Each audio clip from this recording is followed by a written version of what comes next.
the vacuum that I'm using, and I made my own pads. It does the corners really nice because it's forward. I just got a disc, but it is. I drilled out the holes to accommodate the whole circle. And then I got a thicker pad for here for the finishing sanding pad. And this all vacuums down this tube. I don't know how it's a good vacuum. And then I'll show you the box it came in. It's well worth every penny that you pay for this thing. And then some. Wish they have a nicer box for it to fit in. But you can see the finishing I'm doing with it.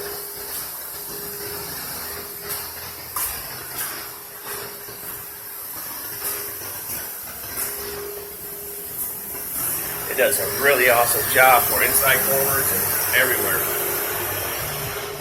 Wish I could show it to you while I'm doing it, but it's hard for me to do. Hold the camera.